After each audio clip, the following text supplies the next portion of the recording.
ദൈവനാമത്തിന് മഹത്വം. സിയോന്റെ പുതിയൊരു എപ്പിസോഡിലേക്ക് എല്ലാവരെയും സ്വാഗതം ചെയ്യുന്നു. ഇന്ന് ബൈബിളിലെ പർവ്വതങ്ങളെ ആസ്പദമാക്കിയിട്ടുള്ള ചില ചോദ്യങ്ങളാണ്. ചോദ്യങ്ങൾ തയ്യാറാക്കിയിരിക്കുന്നത് സിസ്റ്റർ സുജ വിൽസൺ. ആദ്യത്തെ ചോദ്യം: മോബാബ് സമഭൂമിയിൽ നിന്ന് യെരിഹോവിന് എതിരെയുള്ള പർവ്വതം ഏതാണ്?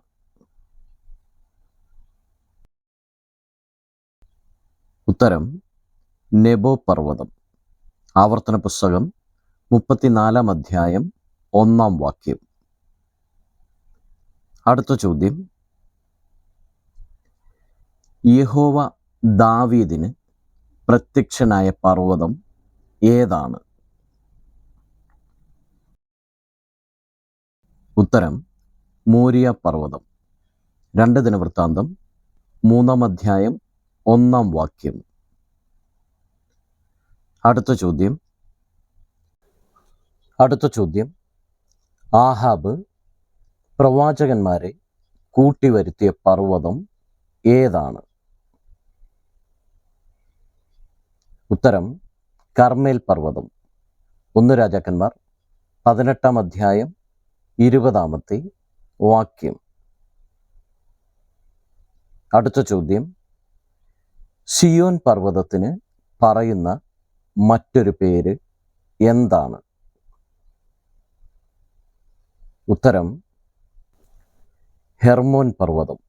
ആവർത്തന പുസ്തകം 4 അധ്യായം 48 വാക്യം. അടുത്ത ചോദ്യം: യേഹൂദ് കാഹളമോദിയ പർവ്വതം ഏതാണ്? ഉത്തരം എഫ്രയീം പർവ്വതം. ന്യായാധിപന്മാർ പുസ്തകം 3 അധ്യായം 26, 27 വാക്യങ്ങൾ. അടുത്ത ചോദ്യം: മോബാബ് ദേശത്തുള്ള പർവ്വതം ഏതാണ്? ഉത്തരം അബാരീം പർവ്വതം. ആവർത്തന പുസ്തകം 32 അധ്യായം 49 വാക്യം. അടുത്ത ചോദ്യം: ഒരു രാജാവും അവൻ്റെ പുത്രന്മാരും വീണ് കിടന്ന പർവ്വതം ഏതാണ്? ഉത്തരം ഗിൽബോവ പർവ്വതം. ശൗലും പുത്രന്മാരുമാണ് വീണ് കിടന്നത്. 1 ശമൂവേൽ 31 അധ്യായം 8 വാക്യം. അടുത്ത ചോദ്യം: യഹോവ ഏത് പർവ്വതത്തിൽ നിന്നാണ് വിളങ്ങിയത്? ഉത്തരം പാറാൻ പർവ്വതം. ആവർത്തന പുസ്തകം 33 അധ്യായം 2 വാക്യം.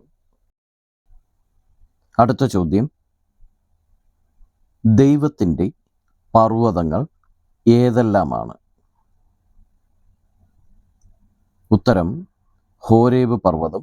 പുറപ്പാട് പുസ്തകം 3 അധ്യായം 1 വാക്യം. ബാശാൻ പർവ്വതം. സങ്കീർത്തനങ്ങൾ 68:15. അടുത്ത ചോദ്യം: ഏത് പർവ്വതത്തിൻ്റെ നടുവിലാണ് മഹാകലഹങ്ങളും പീഡനങ്ങളും ഉള്ളത്? ഉത്തരം ശമര്യ പർവ്വതം. ആമോസിൻ്റെ പ്രവചനം 3 അധ്യായം 9 വാക്യം. കഴിഞ്ഞ ദിവസം ജോലിയോടുള്ള ബന്ധത്തിൽ ഒരു ദീർഘദൂര യാത്ര പോകേണ്ടി വന്നു.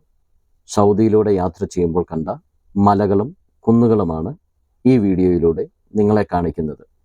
നമ്മുടെ ചോദ്യവും പർവ്വതങ്ങളും മലകളും ആസ്പദമാക്കിയുള്ളതിനാൽ ഈ വീഡിയോ കൂടി ഇവിടെ ഷെയർ ചെയ്യുകയാണ്. നിങ്ങൾ ആദ്യമായിട്ടാണ് ഈ ചാനൽ കാണുന്നതെങ്കിൽ സബ്സ്ക്രൈബ് ചെയ്യുക. ഏറ്റവും പുതിയ വീഡിയോകൾ നിങ്ങളുടെ പേജുകളിലെത്തുവാൻ ബെൽ ബട്ടൺ പ്രസ് ചെയ്യുക. കൂടാതെ ബൈബിൾ പഠിക്കുവാൻ ആഗ്രഹിക്കുന്ന നമ്മുടെ പ്രിയപ്പെട്ടവർക്കും ഈ ചാനലൊന്ന് പരിചയപ്പെടുത്തി കൊടുക്കുക. ദൈവം എല്ലാവരെയും ധാരാളമായി അനുഗ്രഹിക്കുമാറാകട്ടെ.